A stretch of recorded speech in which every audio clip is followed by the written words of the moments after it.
Well, good morning, everyone. We're so grateful that you're here with us. My name is Ruth Dickey. I have the tremendous pleasure of working as the Executive Director of Seattle Arts and Lectures and serving on the board of AWP.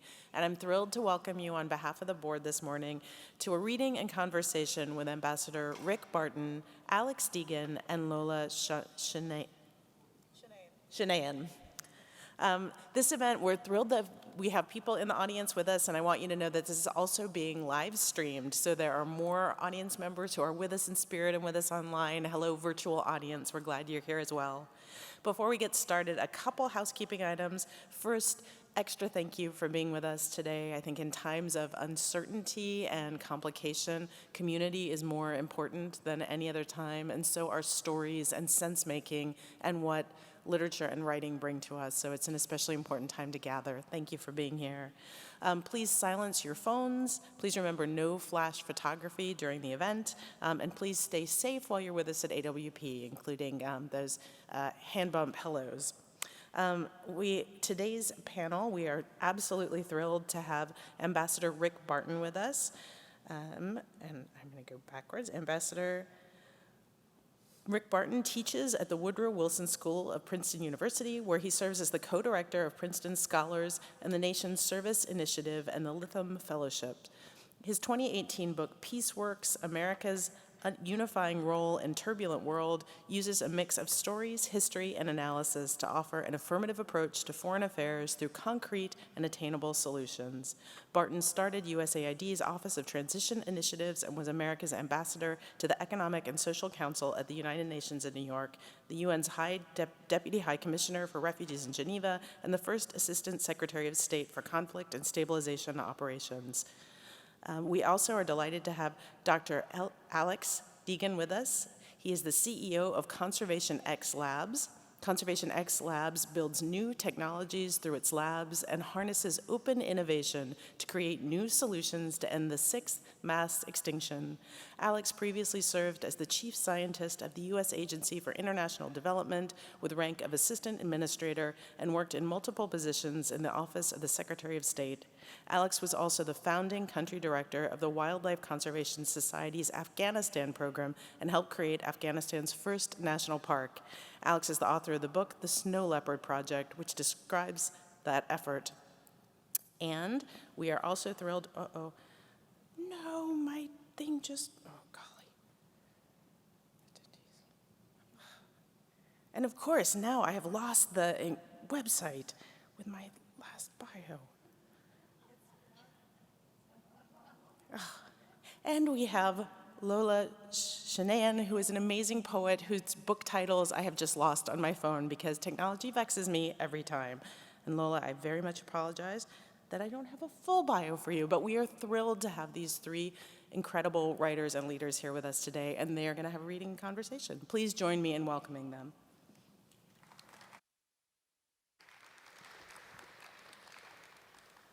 Well, thank you so much. I'm Rick Barton, in case you didn't get the order here. And it's really a great pleasure to be with you. We, all three of us, clearly love our books. So to be here to talk about them is going to be a great pleasure for the next hour plus. Especially for those of you who've made the journey in these times. We're deeply appreciative of your being here. Thanks to Ruth.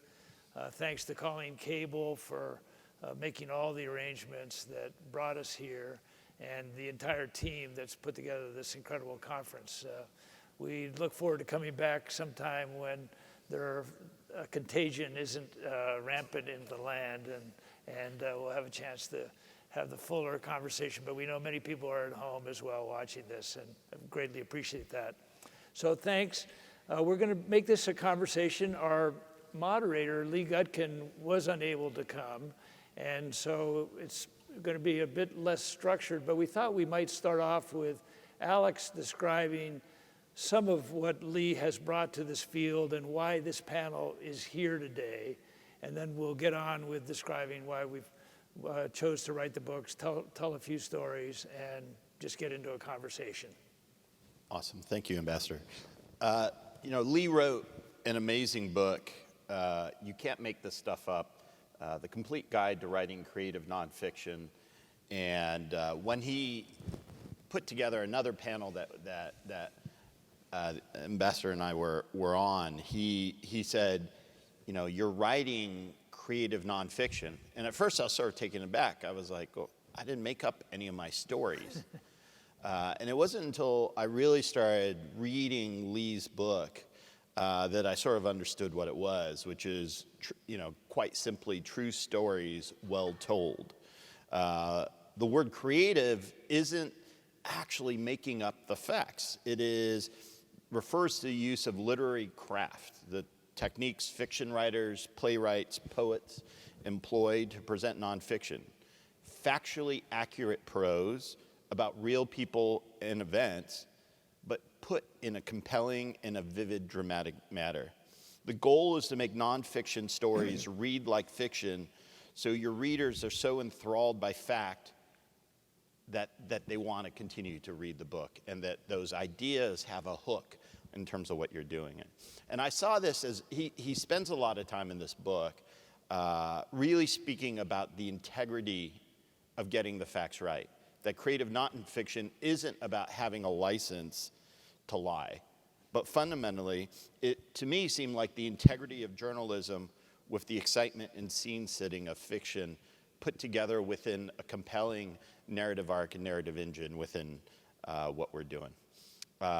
And so we'll have a chance to sort of talk about that with our books and how they compare and contrast against this idea. But maybe we can start off with why we wrote the book. Lola? Hello, everyone. Thank you for being here. I'm kind of thinking, of course, about, you know, why Lee invited me onto this panel. And I think it's because the fact I've written fiction, I've written poetry, but largely fiction, and there's very much a lot of my life and a lot of the places that I have been in the work. So I'm going to kind of illustrate that. My book is called The Secret Lives of Baba Segi's Wives. I believe it's called The Secret Lives of the Four Wives in America. And I'm going to tell you a little about why I wrote it. Is it this one with the star? I think it's the green one, yes. It's the green one or the play?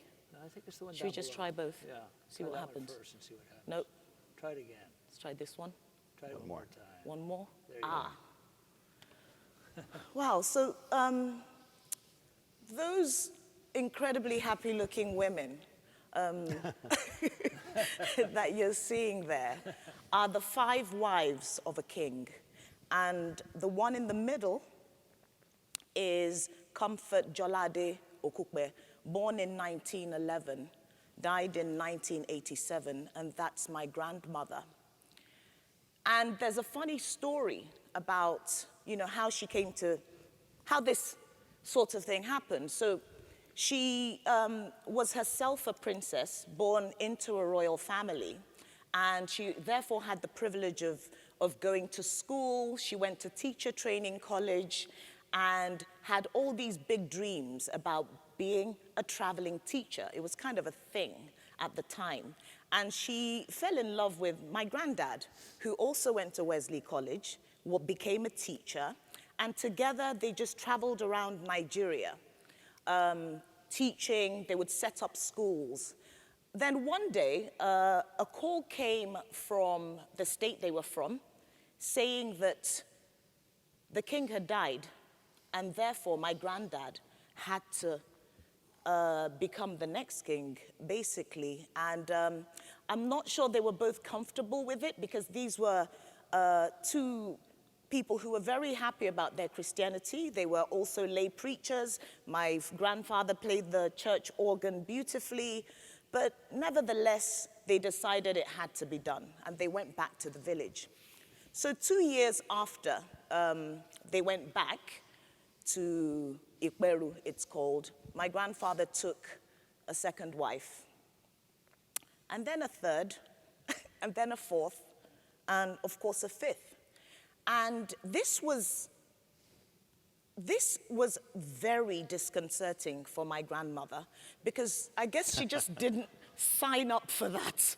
You know, she was, like I said earlier, she believed she had to live the life of a Christian. And there was this husband who was just kind of, you know, enjoying his his life of having lots of women to choose from each night. And she was very unhappy. The expression that I remember of my grandmother was always one of, being very stern. And anytime my mom would talk to her about my granddad, she would say, Abraham, akutukwe lorun, which means, Abraham, when you get to heaven, may God kill you again. And it struck me that she would be seen as somebody who enjoyed great privilege. And yet, here she was in a situation where her choices were suddenly very, very limited. She couldn't leave the marriage. She was the first wife of a king. She wasn't going to go anywhere because she had all sorts of duties and rituals that she had to perform. And I was born in 1974, and I kind of looked at everything that I knew about her and became very interested in polygamy. It all started when I saw a newspaper article and I told my mom, oh God, I'm looking at these pictures of a man with 3 wives. They were all dressed the same. They were wearing the same jewelry. And I said, Mom, this looks great. It's like you and your friends marrying the same man. You could go shopping together. You could cook together. And I've never seen my mom look so disappointed. So she called me into the room very quietly and said, come, come, come. No, you don't want to do that. That was my life. I grew up in that kind of home, and there was so much suspicion, a lot of anger, a lot of women pretending to be happy with the arrangement every time their husband was around, but behind the scenes, there was a lot of, strife and a lot of kind of backbiting and suspicion. And I wanted to write about that, so I did lots of research, even within the Muslim communities in Nigeria, to try and understand this thing about polygamy.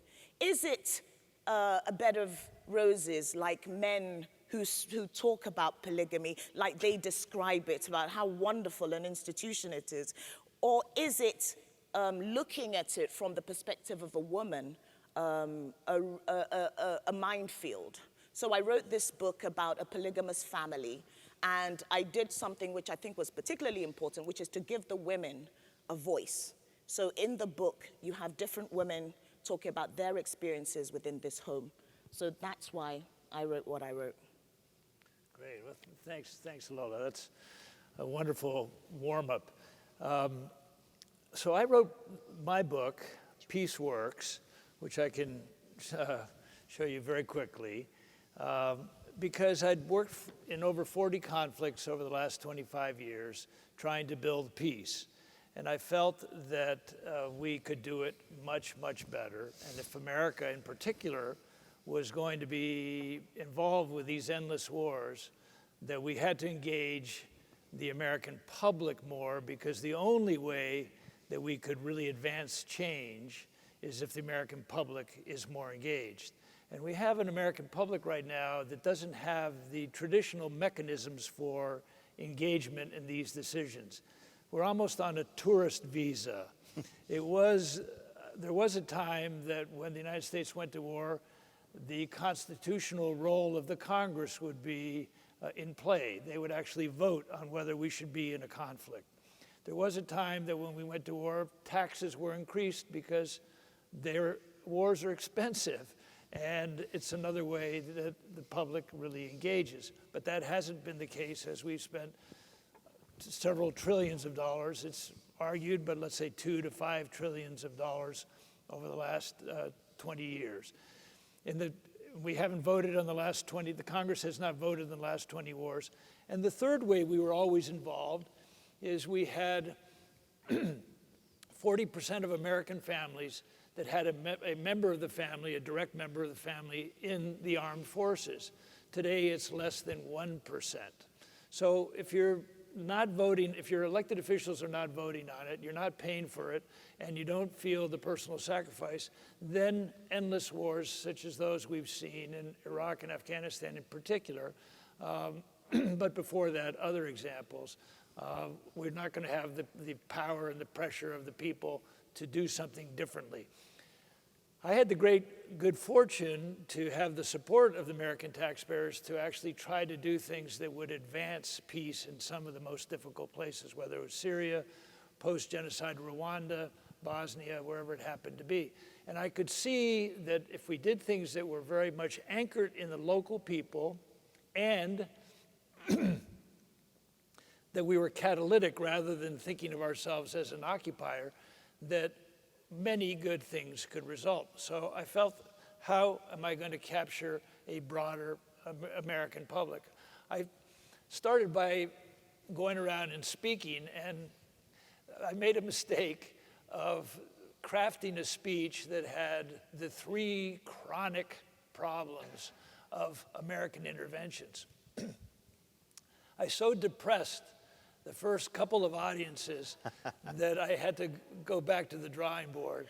And I came up with a variation of the 3 chronic problems, which became the 5 critical elements of success.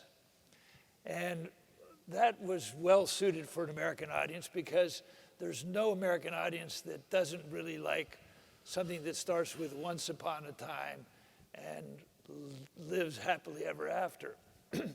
So in crafting the book, I started off with a rather pedantic model, which was going to be the 5 critical elements of success. I managed to sneak them in, but not as the core of the book. It felt like what I should be doing is really telling the stories of the local people, because that's what matters most, unless you want to own the problem forever, unless you want to make it an endless war, which I don't think any of us have an ambition to do. So by telling the stories, I felt that I could capture people's attention, and hopefully we'll get a chance to tell some of these stories in the course of this session. But it also brought back that sort of the principles that this wars and making peace is a fascinating business. We know we can do it better, and we know we can make a difference. And that's really what I tried to craft into this book. Can you pass that? Oh, let me do one more thing if I could. Can I do this? Yeah. So, in telling the story, let me just. I think it's the arrow, the top one. Oh, the big one. Yeah. So you switched. Okay. So I thought that writing a foreign policy book that did not feature the usual heavy analysis that I could maybe be inspired by Pulp Fiction. Does anybody remember how many people have seen this movie, Pulp Fiction?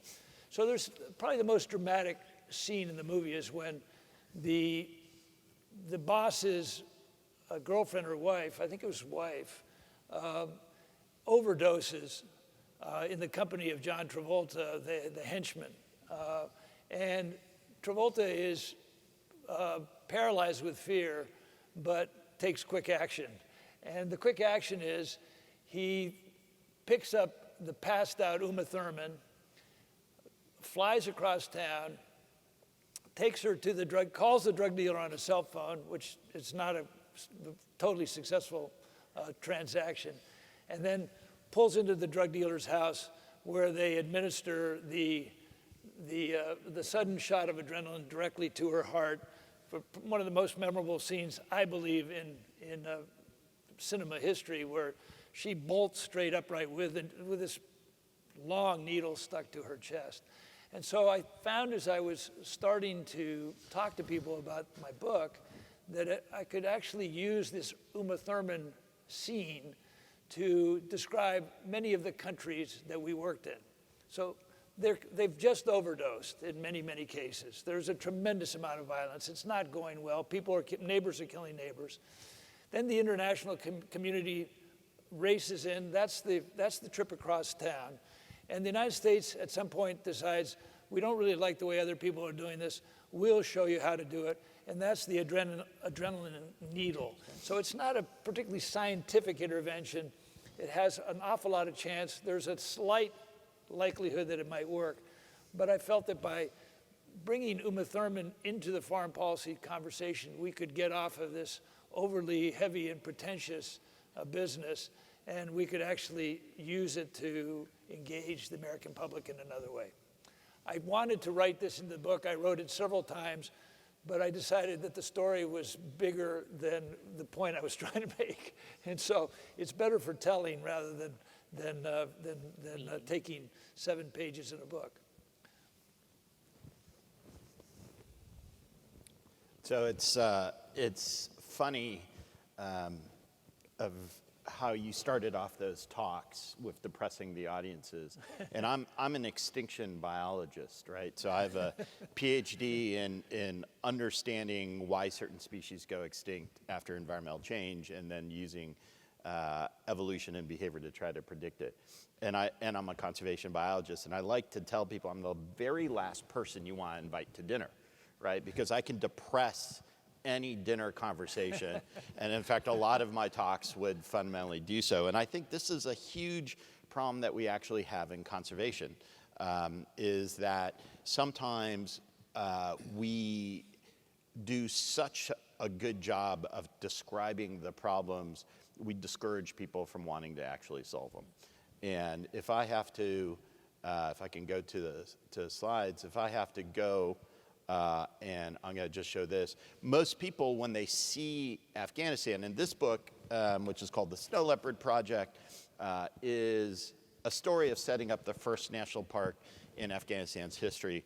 And when most people think of Afghanistan, they are not thinking of a country that is filled with wildlife. In fact, their first question to me is, why are you here? But Afghanistan was as much a biological Silk Road as it is a cultural Silk Road. It had historically more cat species than sub-Saharan Africa. It has animals from Indo-Malaysia, from Africa, from Europe, so it's got everything from grizzly bears to hyenas to macaques, all within the single spectacular country. But when most people think of Afghanistan, what they imagine are denuded landscapes like the one in this image and the refuse of war. And this is, if you've ever seen the movie 1917 that just won some awards, they do a really good job of showing it. But you know, what I wanted in the book was to show a picture like this, that showed, you know, a country that included the western end of the Himalayas, a country that included dense cedar and oak forests, of pistachio savanna lands populated with cheetah, a country that had elements that looked like the Grand Canyon, and a people who were really and truly as extraordinary as the country. And the more that I worked in Afghanistan, the more I sort of saw all this incredible history, because both biological, paleontological, as well as cultural history of every empire that had crossed through there, Alexander the Great, Babur, all had, Genghis Khan, all had moved across this landscape. And the people, the monuments, the mountains, the landscapes, the wildlife had been there for all of that.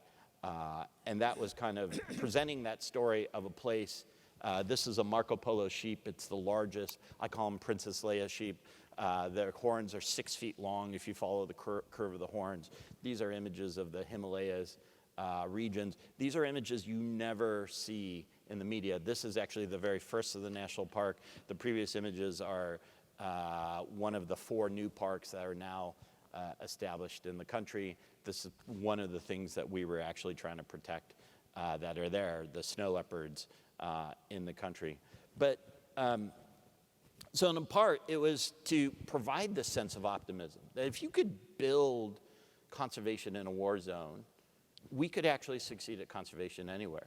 I think it was second to get people to recognize that there was so much more to this country. And in fact, we were discussing at breakfast, you know, some people were reading my book, described it as a love note to Afghanistan, and I think it's true.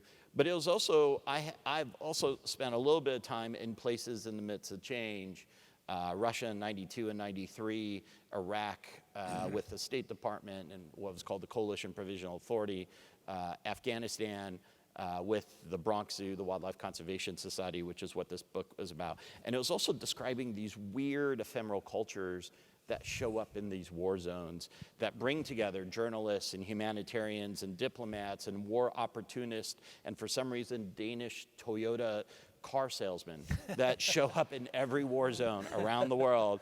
I don't know what it is about the Danes.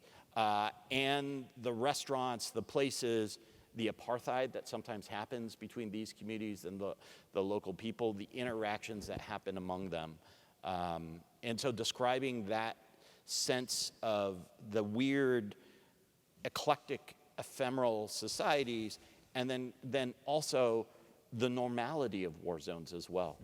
Because there is an elasticity to these places to regain for the people who are from those regions that are there. I think then last of all was something I had really, on top of that history, on top of the biological history, the cultural history, the stories that were there, was just describing the people and the individuals that I worked with, that I met, and what they went through. And, one of the most difficult moments for me was a long 10-hour car ride I did with a group of Afghan government officials, Afghan NGO officials, and myself. And they had all been in Afghanistan during the 3 decades plus of conflict. And how literally that these individuals had made decisions, really simple decisions. They had decided to stand 10 feet to the right of something, or they decided to turn left instead of right. And that decision meant that they had lived and that they had survived. And these stories were, I was in tears at the end of the car ride, were so incredible to me because the people telling them were lovely, happy, incredible people that still saw hope within what they were doing. And that if they could feel the hope that they had survived to do this, then I felt that I needed to convey some of that.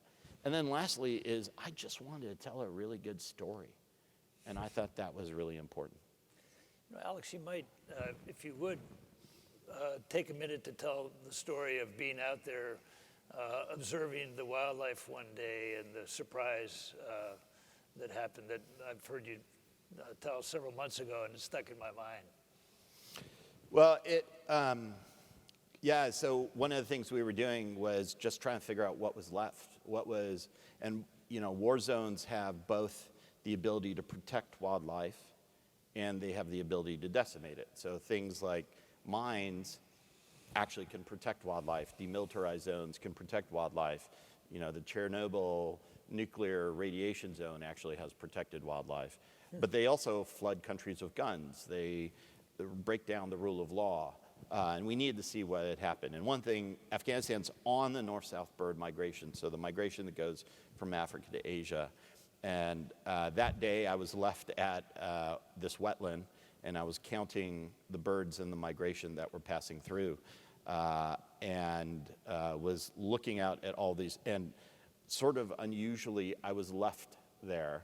So there was I had no vehicle. The person that was normally with me was out sick that day. I didn't think much of it. And this sole person walked up to me, and he just stood next to me, and he said one thing. He said, I am a member of the Taliban, and just stood back and waited for my reaction. And I looked at him, and I was like, okay. And then I just kept looking at the scope, because there's really not much you could do. And then he didn't leave. I was actually very nervous, because you generally don't say that unless something's about to happen.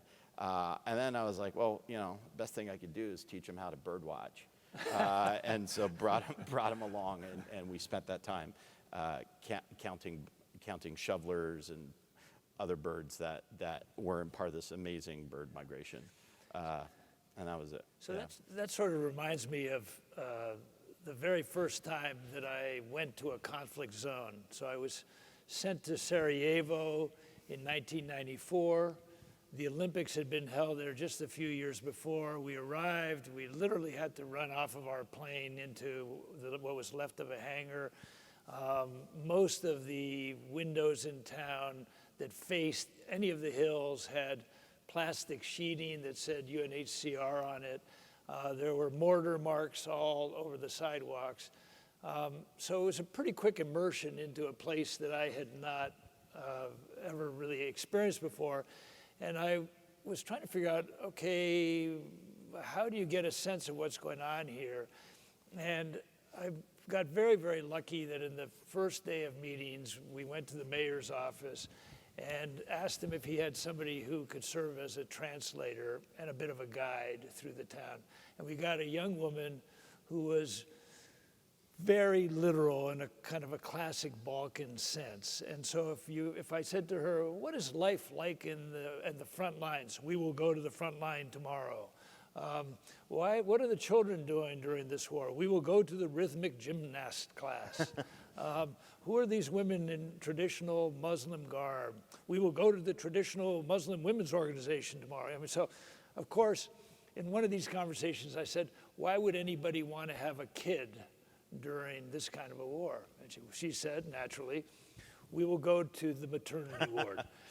Now, our daughter was about 6 years old, but I still had a pretty clear memory that a maternity ward is not, at least from my own experience, was not a place that guests were all that welcome. Certainly not by my wife. So we were naturally met by kind of one of these former government communist, actually, doctors. And he said, I understand you want to talk to a woman who's about to have a child. I said, yes, I would. He said, we'll just go right in here. He opened up a delivery room, and there was a woman delivering a child. And I very quickly said, thinking this was going to be a career moment for me, an interview like no other, but also thinking this was much too much of an invasion of privacy. And managed to, after a couple of minutes, we did not get any closer to the woman, to go to a waiting room where there were, in fact, 5 or 6 women who were not yet in the delivery process, and talk to them as their husbands nervously walked around the outside and sort of a windowed bedroom. They were all smoking their cigarettes and carrying on. And I can't say that we got anything particularly profound out of it, but the reason that I wanted to tell the story is that the original sin that most of us make in these places is that we don't know them as well as we could. And you can never know them that well. And I would, whenever I got briefed by the top intelligence officials in Washington, I was always asked them, on a 1 to 10 scale, what do you feel you know? And the really good ones would say 3 to 4. And anybody who said 8 or 9 or 10 was hallucinating, really. But you can make that effort to talk to 200 people, have the iterative conversations, immerse yourself in their lives. And these women basically said, we can't wait any longer. If we keep waiting for the war to end, we will not have families. So it wasn't a profound response, but it actually was incredibly telling about the adjustments that people have to make under these kinds of circumstances. I thought I should, without diminishing war zones, but I thought I should maybe say a little about some of the ones that I've been in. And so, for instance, you don't know how difficult it is to navigate a social situation until you've been to a polygamous home or you're in a family. That's a war zone. I'm telling you, it's a war zone. And you are going in hoping to speak to everyone. So you're thinking, okay, level playing field, I'll just have a little chat with everyone. And it could be, it could all be built around an event. So let's say it's a child's birthday party. Let's say the second wife's child's birthday party. And you're having conversations with each of the wives, and you would think they were talking about 3 or 4 completely different days or circumstances, because everybody's coming from a totally different angle. So there are those who think the mother of that child is always catty and didn't even deserve to give her child a birthday present or birthday party in the first place. Sure. There are those who would think she's too loud, and why is there so much music in the family and in the home? So, you know, you get all those sorts of stories, and it really struck me, you know, when I was then going to write this book, I knew that I had a bit of an agenda. I knew that I wanted to I wanted the world to hear from those women who are often silenced and who often don't believe they can speak out about their experiences because they have to present themselves as being happy for the man. But the process for me was pretty easy because it's fiction. So, you know, it was just, I wrote it over a period of about 18 months. I had a full-time job and I was raising 4 children. So I just send everybody to bed at 8 p.m. And I don't care how old you are, just go. And I would write till 2. And I mean, I loved those periods, and I'd have so much adrenaline. You know, even at 2 a.m., I wouldn't be able to sleep, and I'd get to work. I was a teacher, actually. The next day, well, I don't want to say I was kind of falling asleep during my classes. Let's move on swiftly. But what was it like for you? I mean, writing yours, what was the process like? Did you have to kind of write as it was happening?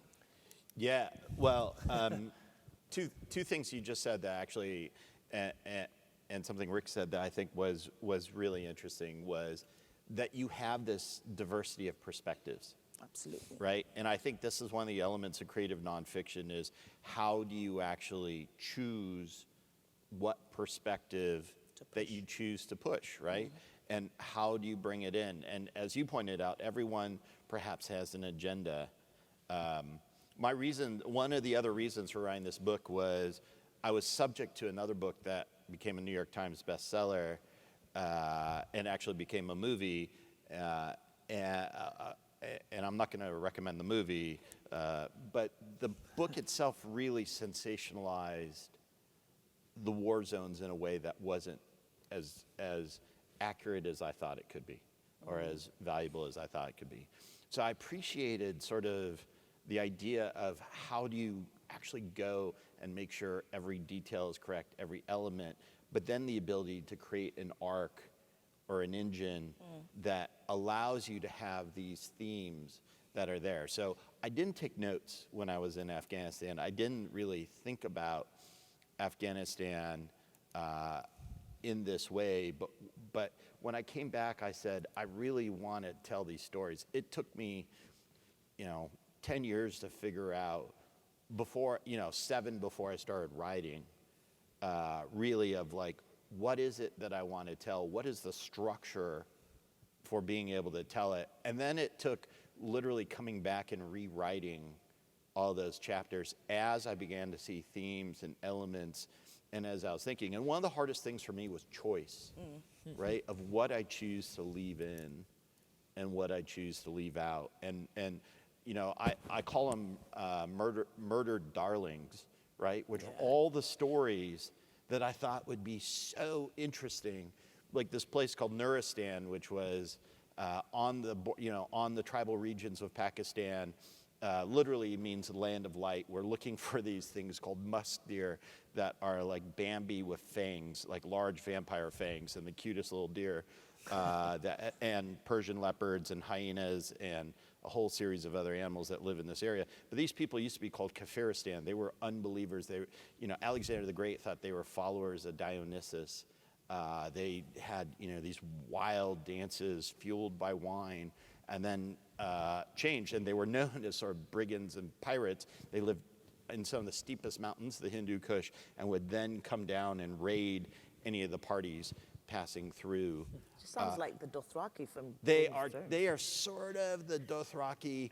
If the Dothraki lived on like unbelievably steep mountainsides, their houses are literally one on top of the other because these mountainsides, the trails are too small for horses to get through. And we had set up an office in the middle of them, but telling their story, and the fact that Alexander the Great fell in love with these people, that how many different empires tried to actually subjugate them and failed, including, the English 3 separate times.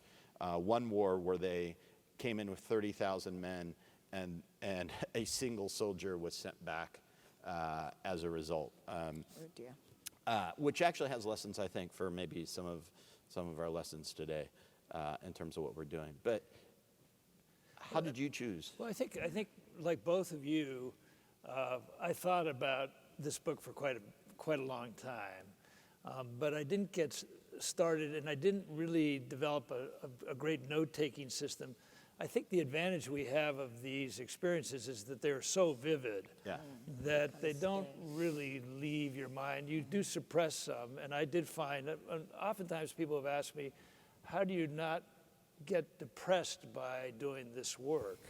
And I basically have a flip answer and then probably a more serious one. The flip answer is that I'm from New England, so I'm used to denial, and therefore I can keep moving and find the next challenge to meet. But when you're in the places, you're so busy, and the humanity is so consuming that you really, if you have any empathy whatsoever, you have an awful lot to think about all the time. But how you then transfer that to the right voice in the book, which was something I really worried about. And since I hadn't written a book before, I'd written lots of long reports, but they'd been more policy type things. I'd listened rather attentively to a number of people who gave me some good advice. And one person said, just set yourself aside, and for the first 45 or 60 days, do nothing but write stories. And I wrote the stories, and then I started to wonder, okay, how do they fit? How do they apply? Where am I going to use them? And some of them obviously had to be put aside. A cousin of mine, Michael Thompson, who's written a number of best-selling books, said basically, Rick, he said, Rick, I wouldn't have ever written a book if I didn't get an advance and have a deadline. So I was very lucky to get a grant from a foundation, and I then paid myself on a monthly basis for a year. I literally would have to submit a bill, and then I knew the money was going to run out, and it really did help to produce the book. The longest walk of many, many days for me was going from our bedroom to what had been our daughter's bedroom, which was only about maybe 25 steps. But if I detoured to pick up the newspaper in the driveway, to open one email, to even have breakfast in that first hour and a half or 2 hours of the day, I was pretty well lost. So I admire somebody with 4 kids, a full-time job, and then writing at night, because that wouldn't have worked for me. Are you talking about displacement activities? Yeah. Did you have to battle those as well? Yeah, I mean, I was in the middle of doing a startup, which I now run with, that we're running out of our dining room table, and I had also just had my first child, my son, and so a lot of credit goes to my wife. Right? So someone bears some of the responsibility in terms of doing that. And so the book is dedicated to her, to my children, and my parents, because those are the people who could facilitate. One question I want to ask you, if I may, is, this is a panel of creative nonfiction. And your book, as you've suggested, is a fiction book, right? But clearly there are facts in here. Why are you here? How does this fit in? How does nonfiction, how do those facts influence the fiction that you write?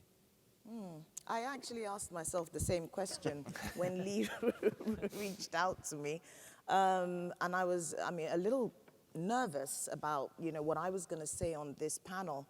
But I think what he was going for was the fact that there was so much of my life in the story, even though it was a work of fiction. So many of the stories in there were based on real life experiences, things that I had learned and seen myself. And I think that's one of the beautiful things of writing fiction, is that you can almost appropriate other people's stories. So once somebody has told you a story, it does kind of become yours. And then you can decide, okay, I'm going to kind of choose to tell this story in this particular place, totally change the characters and the setting and all that. So I think it must have been based on perhaps what he'd read in interviews, where I had maybe referenced, my background, the fact that both my parents came from polygamous families, the fact that there was a time that I was very strident and I was, thinking that this is definitely something we have to look at in Nigeria, because I was seeing at the time that so many people from my generation were opting for polygamy. And of course, with the high levels of poverty in Nigeria as well, it's also a situation where a lot of the women were agreeing to join polygamous families as co-wives, second, third, fourth wives. For financial, it was all about... Did they have a choice? Well, this is the problem. This is the thing that I'm always exploring. When people ask me about feminism, for instance, I'm always saying, look, for me, it's just about opportunity and choice. And the fact that if a woman, you can, sit back and criticize a 25-year-old who's a university graduate for joining a polygamous family, but a lot of the time you don't know the backstory. You don't know whether she's suddenly the one that her entire family is looking to educate everyone else. And she's thinking, with the job I have as a teacher, I really can't do this. Maybe if I marry somebody who has a little bit of money, that man will be able to also help support my family. So it's all about, kind of juggling those understanding the choices that people make, understanding that sometimes the opportunities are just not there. And also understanding that sometimes no matter how much privilege that you enjoy, you are still subjected to the same lack of opportunities and choices many times. And that's what a lot of people don't see. Can I ask both of you just one question? I was just going to pick up on one. Can I just Yeah, pick please. up on one thing? Sort of the appropriating of other people's stories. Yeah. Most of the stories that I tell in the book are stories that I was directly involved in, but it's not a memoir because I didn't think I was really the critical element of any of the stories. But I did appropriate early in the book a story that I just thought was so powerful that I wanted to tell it, and that is that we had been involved with the Syrian opposition, the Free Syria movement. We were trying to make them more capable. We didn't just want to have all American assistance go to people who were running away from the country. We actually wanted to see if we could help to advance some of the political change that these people were proposing inside the country. And so we were running training sessions and also giving these people non-lethal assistance. And one of the things we gave them was better ways to communicate. We actually helped to set up 11 FM radio stations that provided the first communication, independent news inside the country. And we gave many of these people laptops. But at the end of one of these sessions, and this is a story that I was told by one of the people who worked for me as I was researching the book, he said at the end of one of these sessions, after a series of lovely thank yous from people and sort of the pro forma diplomacy that you would expect, a young man walked up to the front of the room and he picked up one of the laptops that we were giving him and he put it over his head and he said, "Will this save my life from barrel bombs?" And clearly, any conversation you had with a Syrian, I only interviewed a couple hundred of them, always started with, "Will you help to stop the bombing?" And because that was the determining factor in the flow of the war and in the course of the war, which is in theory wrapping up now, but in the same manner and form with bombing. So I felt that it spoke about what we were doing, also suggested that it was a very distant second or third choice for them in terms of what they really needed, but that was what we were ready to do at the time. And it also told the story of our not being quite as sensitive to what was most important to them. I had a little bit of the opposite effect, which was we had set up a conservation committee for that first national park, which was actually the last picture I showed, a place that looks like the Grand Canyon of 6 of these travertine lakes, same process of formed stalactites and stalagmites. If you've been to Mammoth Hot Springs and seen like the little rim on the ponds, that rim is 60 feet high over hundreds of thousands of years of accretion. And this area is spectacular. And we had elected officials from the provincial government, the first female governor in Afghanistan, the local officials, and then each of the villages in the watershed of the park elected representatives to come. And watching it was like watching the Constitutional Convention. And I was reciting this to someone from the National Democratic Institute, and when I told him the story, because he asked, what were you doing and where'd you just come from? He turned to me, he said, you're stealing our jobs. And I realized that, quite frankly, conservation wasn't a luxury. It actually gave us substance to things like democracy and the rule of law that were hard to sort of talk about in the abstract, when it was about real resources and empowering people to make those decisions of those resources. And one of the criticisms, was that Karzai was the mayor of Kabul, or the president of Kabul. It really sort of achieved a lot of these other goals. The other thing was most of our money, actually 80% of it went to the cities. A lot of it went to expats that were consultants. Sure. But the majority of the people in Afghanistan live in the countryside, 70, 80%. So actually thinking about how we had a win for not only the snow leopard, but for the wildlife, for the domestic animals that were necessary for them to get through the winter, for the management of those things, was really useful. One question, if I could ask both of you, did you, for instance, find when you were writing this book, even as a book of fiction, that you were processing what you grew up with? Absolutely. I mean, there was so much in the book that I was having conversations with myself a lot of the time that I didn't even realize. So it wasn't until I was going over the book with my editor maybe a fourth time, and there was a particular conversation between two characters, a mother and a daughter, and I just realized that that was very close to the sort of conversations that I would have with my mom, and what a kind of tense relationship that they had. And so many times, I mean, I would write something almost as if it was coming from my head, and halfway I'd be like, oh God, that's what Uncle Jimmy told me. Why am I writing it like it's just, so and it's amazing where your work takes you, the parts of your memory, those corners where you think, they're kind of forgotten and you never revisit them again. Somehow when you're writing, a lot of it just finds its way back into your memory. So it's quite therapeutic, I find. What about you?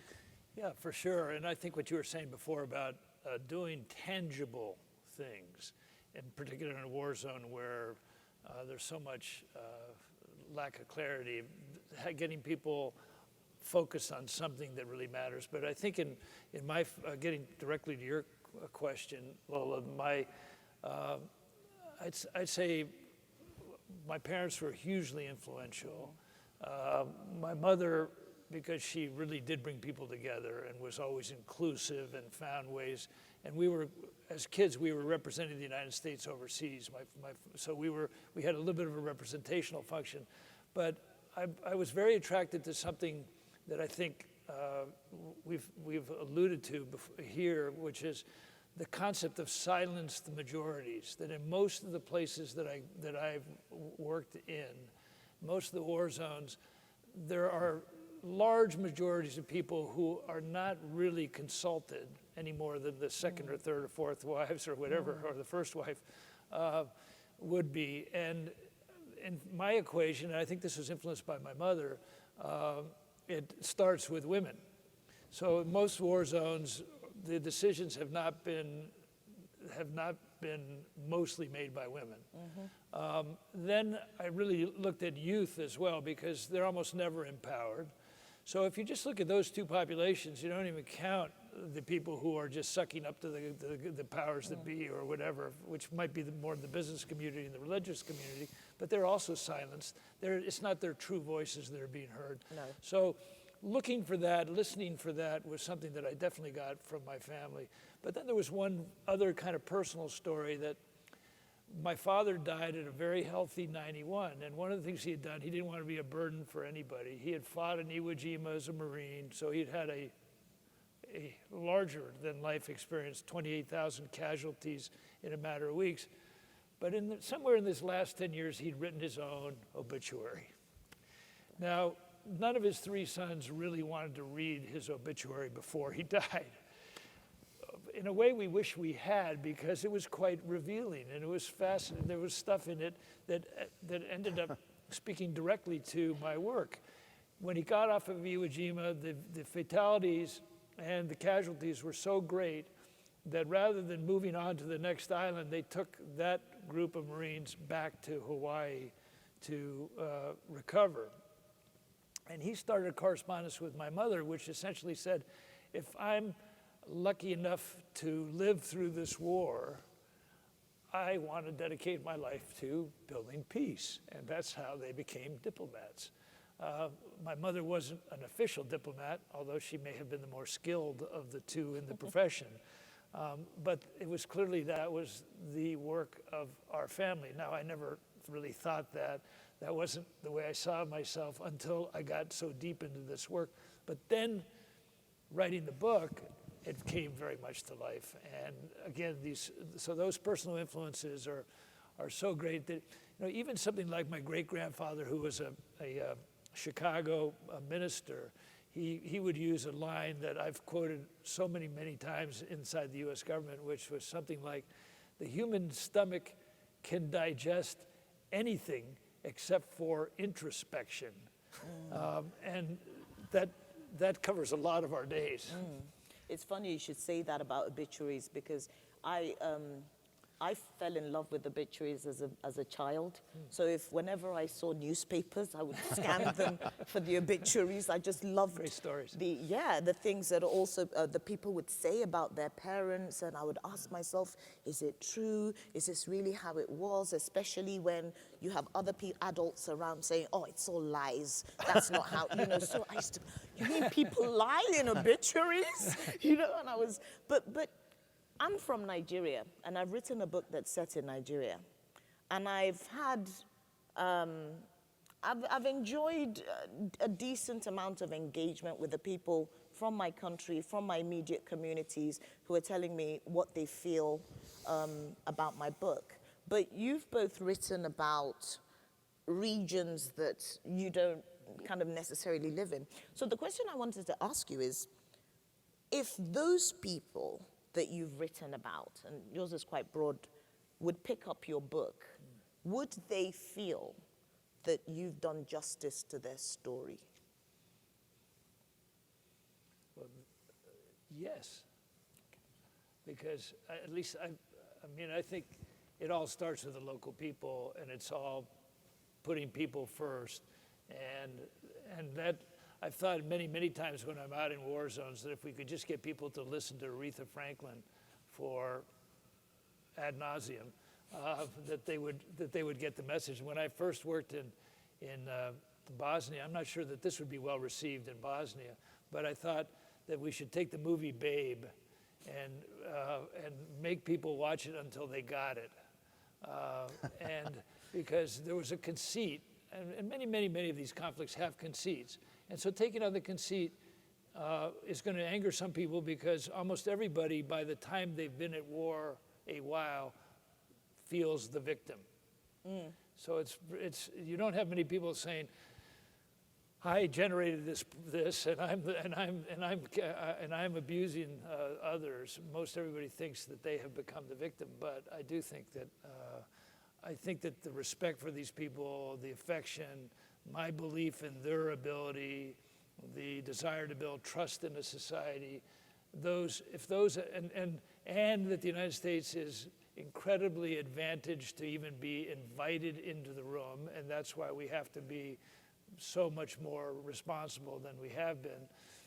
But we are the country of great advantages. Not that we're the chosen place, not that we have the answers, but that we are asked to help in many cases, is a big responsibility.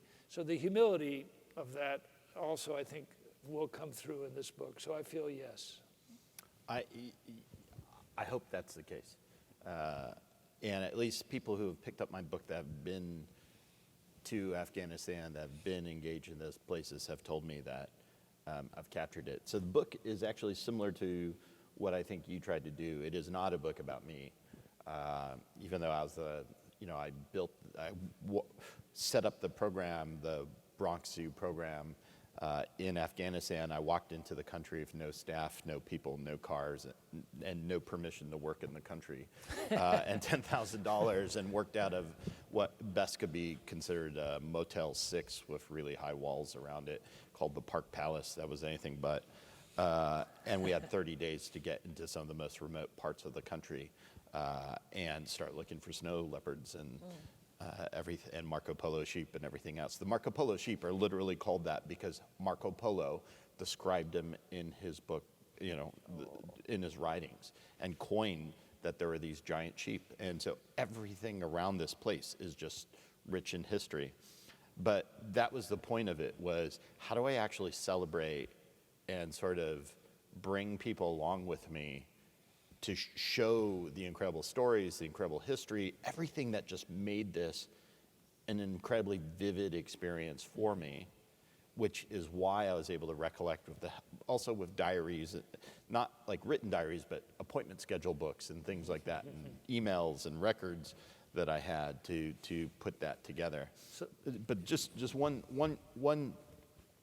critical point was, one of the things I realized also is, while I am not a historian, I did not intend to write a history book. It was going to be a picture of this place, of which there are very few pictures that have been written, right? I mean, the number of journalists and people who have written books that have sort of done more than just tell the politics, but literally the life of, you know, the Afghans, the humanitarian community, the people, the journalists, the people who are involved on the ground, the conservationists, the government officials, the community that was there.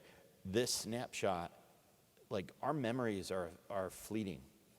Like, we don't, you know, there's whole generations of people who are, you know, who do not remember 9/11, who do not remember the Iraq War, right? We have people who were fighting in Iraq that weren't born at the time of the U.S. invasion, which is incredible to me.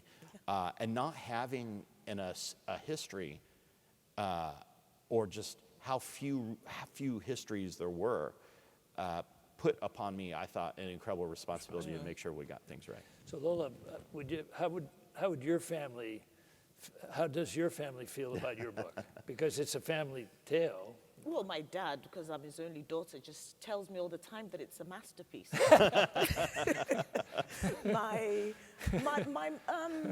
And he was right. Yes. Thank you. My extended, like my cousins, I think they were quite fascinated by the fact that I got pictures of my grandfather, Mr. Loverboy, and my what I would probably say my grandmothers, the co-wives, in the Guardian in the UK. I think that was astonishing for everyone. They just kept thinking, how, you know? And then we had this whole conversation about how how our grandfather would have felt about that, and about one of his grandchildren, you know, writing about his life. And he wrote books himself. So we don't think he would have hated it. We think, my kids think it's, my book, for instance, they have lots of questions, especially because they've heard me say that many of the events are based on, you know, true life stories, things that happen. So they're always interested to know which one of these, you know, Mommy, did this really happen? Or what happened? Is that fiction? Yeah, is it fact or fiction? Or so I've been very lucky, to be honest with you. Very well received in Nigeria, was nominated for the Orange Prize in the UK, won I can't remember, but a Pen Prize in the US. So yeah. I've been lucky. It hasn't done too badly. I haven't been stoned yet by anyone. So we probably have about 5 more minutes. Is that right, or 10 more minutes? I think like 9 minutes left. Yeah. And I wonder if it might make sense for each of us either to read or tell a favorite story from our books that would leave you all with an impression of what we were hoping to do. Is that a good place to start the beginning of the end of this panel? Do you want me to Yeah, go please. first? Yeah, jump in. Yeah, if you're ready. So, beyond the capturing the lives of or this polygamous family, another thing that I've always been interested in is the role that children play in being a motherhood plays in the life of a woman, and how in many cultures, even within Nigeria, if no matter how accomplished you are as a woman, if you're not married and you don't have kids, you still kind of, you don't enjoy the status that you deserve.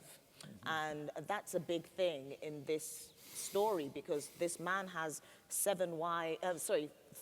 3 wives and lots of children, and then he marries this beautiful undergraduate who has her own backstory, and then she joins the family, and 2 years on she doesn't get pregnant, and it's like, what is going on? So he drags her to the hospital, and they have to, obviously do comprehensive tests. And the results of that kind of devastates the entire family. As you can see, I'm trying to make sure you buy the book after. That's what I'm doing with this. But so that's No spoiler. No spoiler. No, I'm trying not to.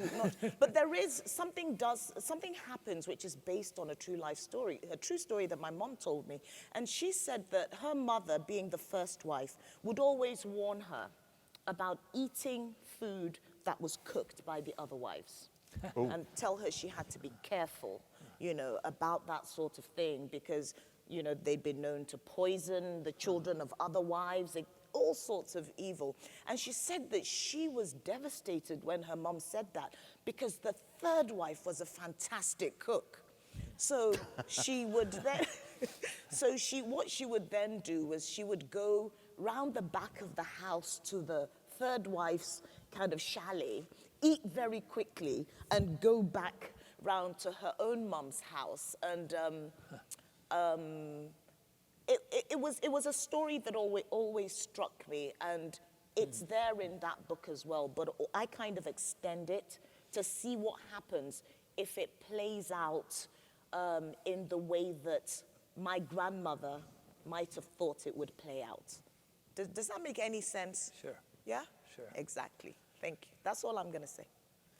Do you want me to go next, or would you like to go next? You can go next, I absolutely. thought, just to tell you briefly, when I was Deputy High Commissioner for the United Nations for Refugees, I was sent down to the Parrot's Beak of Guinea, which is surrounded by Sierra Leone and Liberia, and almost touches the Ivory Coast. And there were 350,000 refugees in this very compact rural area. And obviously many, many more refugees than there were people who had lived there. And I was taken from one refugee camp to another. The refugee camps, the formal refugee camps, were several thousand people. And because it was a high-level official from Geneva arriving, they put on quite a show.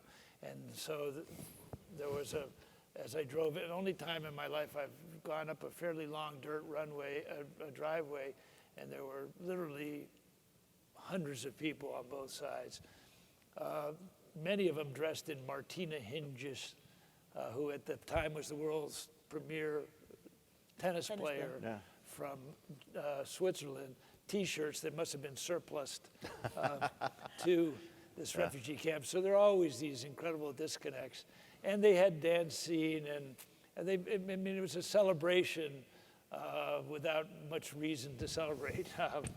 But nevertheless, everybody was doing their best.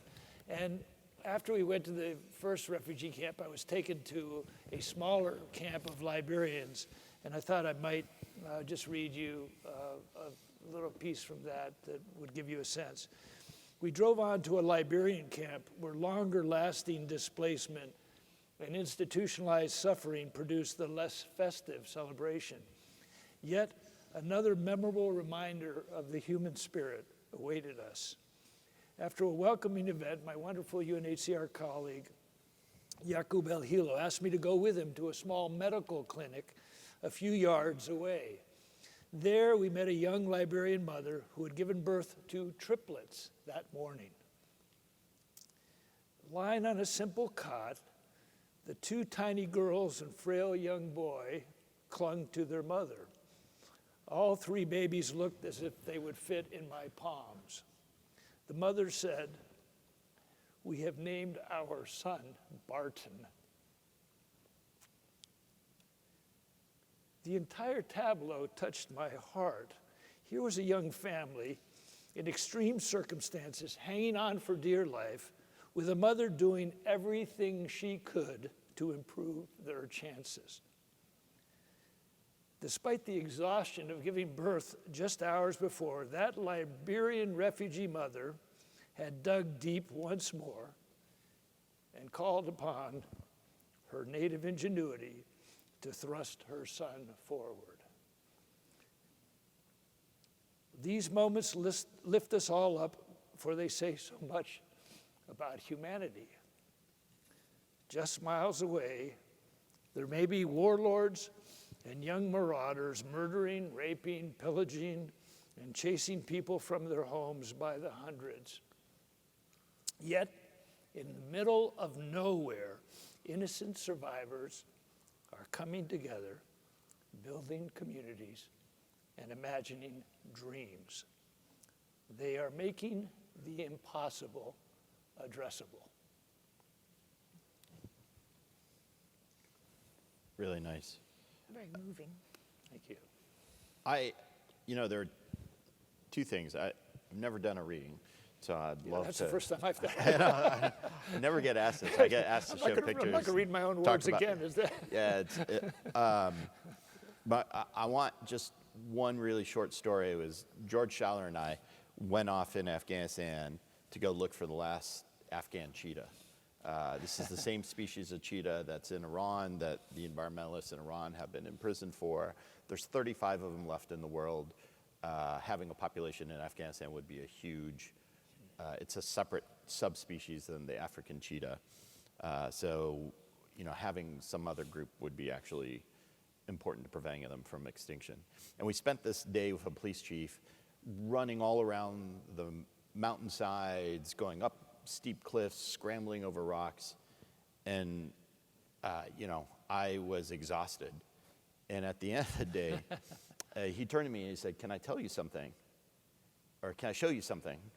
And he lifted up his clothes, his pants, to show that both his feet were artificial. And somehow, not only had he kept up with me, he had clearly bested me on all these mountains, but at no point was it a liability for him. Was it something that, he saw to prevent him from doing what he's doing?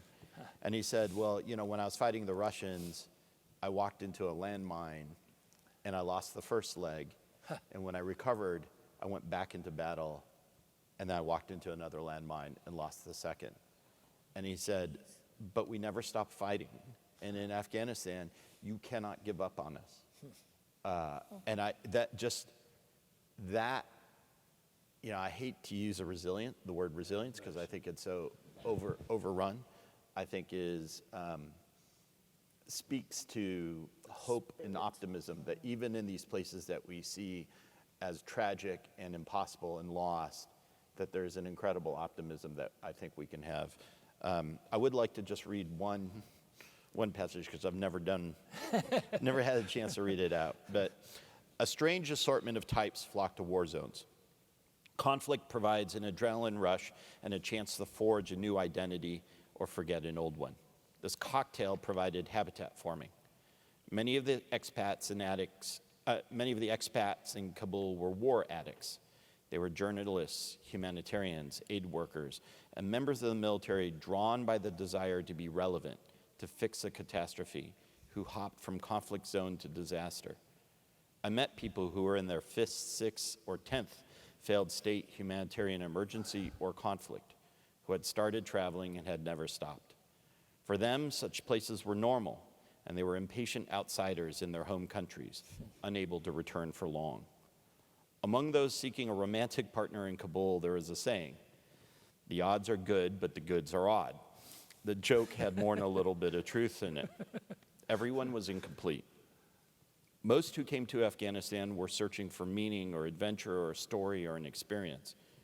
or they were avoiding some bigger challenge waiting at home. Some were simply searching for enough money to buy a new house or a boat. But war zones are a good place to go to forget the past, because the past doesn't matter much in war zones. In countries coming out of conflict, the past has been destroyed. It was to be forgotten.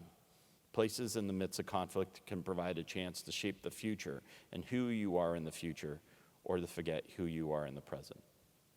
Really great. Well, thank you all very much.